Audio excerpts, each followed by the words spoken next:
Power dynamics in relationships is the topic of this week's Soul Sovereignty and Sexuality podcast with myself, Jessica Falcon, International Soul Embodiment Guide and relationship expert.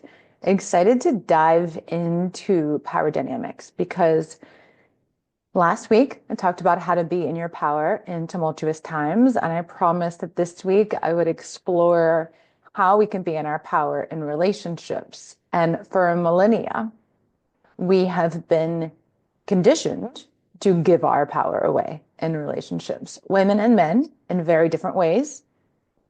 And when we want to experience true love, when we want to be seen for who we are in relationship, not what we do for others, not how we make them feel, when we truly want to be seen, when we truly want to be heard. And there are topics specifically on these also, on how to be seen or how to be heard in relationships. So tune in to those as well if you haven't already. Then we have to show up differently. We have to show up differently than we have been taught. We have to show up differently than our parents and their parents and their parents, because the beliefs that we have inherited prohibit true love.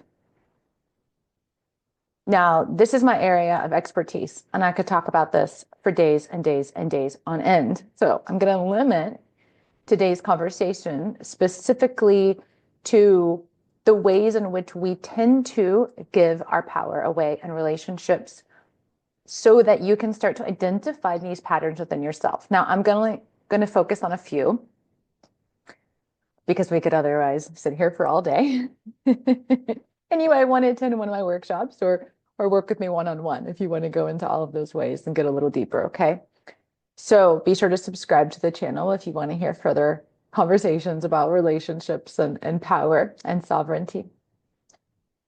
One of the ways that we tend to give our power away in relationships. Now, this is intimate relationships, so it can include friends and family members, not simply a partner. A lot of this even applies to how we show up at work, though we tend to show up differently in the most intimate relationships than we do at work, is seeking validation for how you feel. It's so common, right? Most of these are very unconscious. You have no idea you're doing them. Seeking validation for how you feel. Now, what does this look like? This looks like, I feel really angry and upset with something this person has done, and I need them to see it and understand it for me to see it and understand it. I need them to validate it before I truly feel what I feel. Because if they don't agree with me, if they don't see it, it must not be real. Demanding the other person understand you. Now, yes, do we want to be understood? It is natural as a human to want to be understood. But if you are not giving that to yourself, if you are not tending to your own feelings and to your own experience, and you're seeking another to do that for you, then you are giving your power away. This might be a hard pill to swallow, but it's true. Same with agreement. I need you to agree with me in order for me to feel good. This can especially show up in people who are unconsciously controlling. There's a lot of unconscious control in relationships, right? I need you to agree with me. What is that saying? I need to be right. My way is the only way. You have to agree, or else what? I'm going to be mad. I'm going to be upset. You have to agree with me if you love me. You have to agree with me and do it my way, or else you're wrong, right? Just start to look at the undertones. Even if you've ever felt that, almost all felt that at some point in our lives, wanting the other person to agree, wanting the other person to see it our way, right? Just look at the political world out there. It's full of it. And I can love you even when you don't. Now, this brings up a deeper topic. Relationships are about resonance. You can love somebody and not resonate with their energy or resonate with who they are. And it can feel awkward or uncomfortable. Like, can't quite fit together because there's not enough resonance between the two of you and not enough commonality, not enough compatibility. And so trying to force something in which there's a lack of resonance between the two of you can just feel awkward and clunky, create a lot of conflict. Because often we see these fairy tales where two people meet and they're attracted and there's magnetism between them and they're supposed to live happily ever after, even though they don't actually know anything at all about the other person and who they are on the inside or what they like to do for fun or how they want to live their life.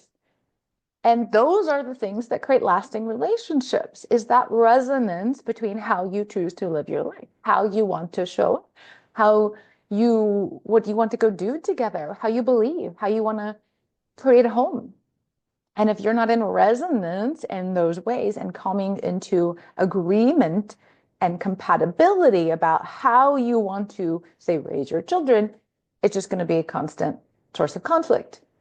Those are why those are important topics, right? Before a long-term relationship. If we're entering relationships consciously, most of us enter relationships unconsciously because we have been pretty unconscious collectively about ourselves and our inner worlds and our feelings and our needs and our desires for a very long time. And relationships initially were built on possession, right? We've equated love with being possessed or possessing another. I find belonging in you. I belong to you. We belong together. That's not necessarily love. And you can disagree about something, but then still come together in agreement by honoring both people and how you feel and what you need and what you desire. And that's a conversation that requires openness to somebody not seeing things the way that you see them. Okay, so nothing is black and white. And please don't ever take anything I say to mean this is the way it is all the time, because nothing is that black and white. Everything has shades of gray. There is no one right way for any person or any relationship because we are all very unique beings. We all have very unique paths, very unique ways of relating. However, these are common ways that we give our power away. So another is seeking permission from somebody else. So that's different than checking in. Is this going to work for us? Is this going to work for our family? Is this going to be how we choose to jointly spend our money, for example? Rather than seeking permission to say, be who you are, rather than seeking permission to do what your heart is calling you to do, rather than saying, this is my truth and I need you to give me permission to live it. A relationship is both. Okay. So I'm not saying that it's this is what I decide for me, and therefore this other person has no choice, and this is what I'm going to do, like it or not. That's control. That's domination. I decide for me on an emotional level. I decide for me on an internal level who I am. And I show up fully as me. And I don't dim my light. I don't hide myself. I don't seek this other person's permission or validation. I show up fully as me. And I know and I trust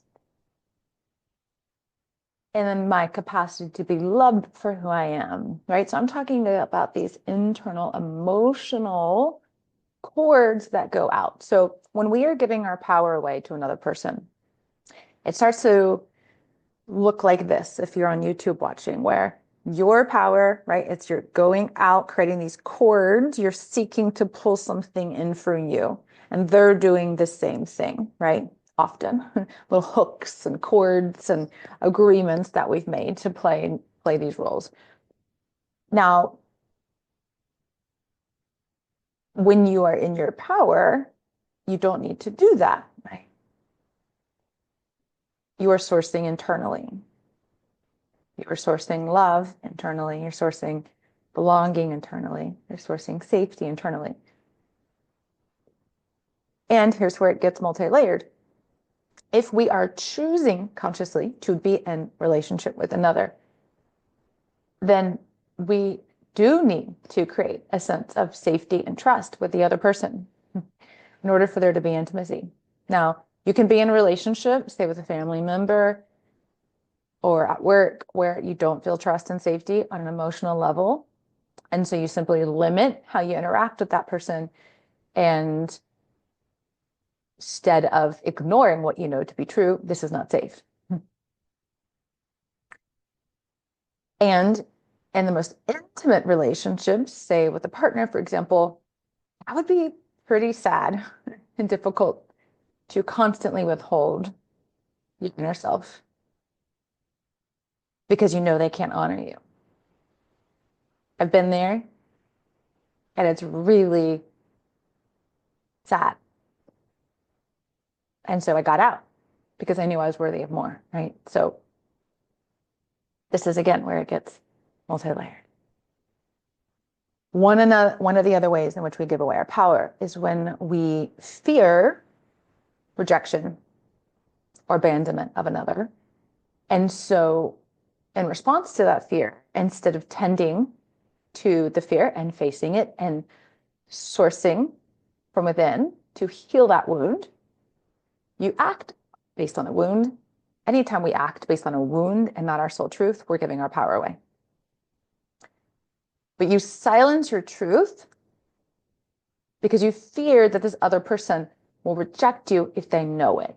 So I did this in one of my most intimate relationships years and years ago. I knew that my partner feared my sexual past because I wasn't a virgin, basically.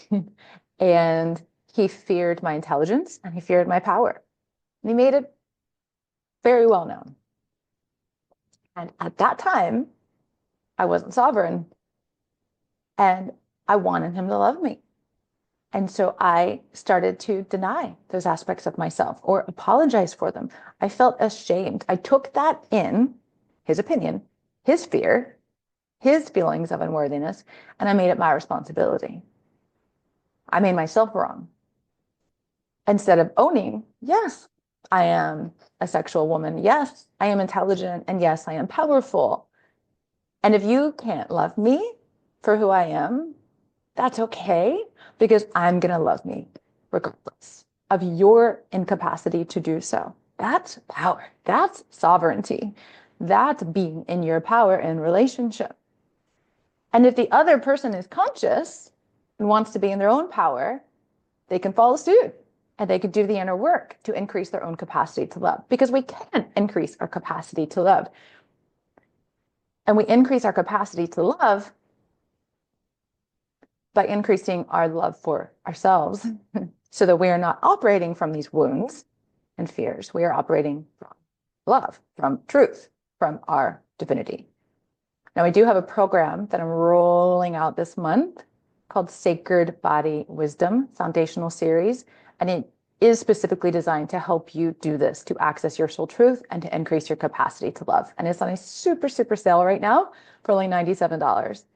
So I will put the link in the show notes, or you can go to thepathtosovereignty.com and find Sacred Body Wisdom Foundational Series and sign up. After that, it's going to be $197 all the time. This is as I'm in the midst of finalizing the creation. So grab that now if you're listening in February. When you fear the rejection, when you fear someone's anger, when you fear conflict, and instead of, again, confronting the fear, you don't show up fully. And you withhold the truth, or you apologize for how you feel, or you don't express your needs, or you don't express your desires or your feelings of how, say, someone's behavior affected you, then you're giving your power away, because you're basically, one, letting them decide if you're worthy. You're letting them decide if you're worthy of being seen. You're letting them decide if you're worthy of being heard. You're letting them decide if your truth is worthy of being received. You're not allowing yourself to receive at all. You're not even giving them the opportunity to receive you or to see you or to hear you. And you're prohibiting the capacity for true intimacy. Because when you're in your power, you say, I'm willing to give you the opportunity to see me and hear me. This is going to create some discomfort and some conflict, because I know this is the way to be truly intimate. Because I know that I'm not. Because I know that my inner experience matters. Because I know that you love me and you want to hear me. Because the relationship is about both of us, not just one or the other. If the relationship is only about one person, there's a problem. Flashing red light. There's a problem. Probably a relationship rooted in some form of possession and a lot of wounds and a lot of power dynamics going back and forth between the two of you. So these are some really common ways that we give our power away in relationships that I wanted to highlight, to identify, to talk about. And I encourage you to make note of how they show up for you. I encourage you to make note of which one seems the most prevalent in your life. Which one can you start to tend to internally, so it's no longer dictating your relationships? Because if you have a fear, you've got to face it through the lens of your heart, to the lens of your divinity, in order to transmute that fear. I am happy to support you if you want to schedule a free sovereignty breakthrough session with me at thepathtosovereignty.com or the link below, or if you want to do the Sacred Body Wisdom Foundational Series, because it is, for me, the very way that you can reclaim your power back is by going into your body and accessing your soul's truth and releasing all that is not your truth. And until we do that, we are not sovereign. Because until we do that, we are living according to what we have been told, or what we've been inherited by our parents and our ancestors, the generations prior to us, who have not been really operating off of true love in terms of belief systems and social conditioning. Doesn't mean people don't love each other. That's not what I'm saying. Again, not black and white. But we are often unconsciously acting from ego. We're often unconsciously acting from the mind and not from the heart. Because the soul frequency is true love frequency. And the more we bring consciousness to our inner world, the more we bring consciousness to the subconscious mind, the more we bring consciousness to these beliefs, the more power we have to choose differently. And that's sovereignty, to be in conscious choice. If you're not conscious about your beliefs, then you're not sovereign. All right. So go to thepathtosovereignty.com to access the Sacred Body Wisdom Foundational Series, or to schedule a free 30-minute sovereignty breakthrough session with me. Be sure to subscribe to your favorite platform, YouTube, iTunes, Spotify, all the others, Podbean, for future episodes. I'd love to see your comments, what this brought up for you, your biggest triggers. And if you put questions for future podcasts, I will answer them. So I love getting your questions. I love getting your emails with asking for further support about things going on in the world, and then I can respond to it on the podcast. So give yourself that opportunity to be heard, put that, and I will do a future podcast episode on it. Sending you lots of love, and see you next week.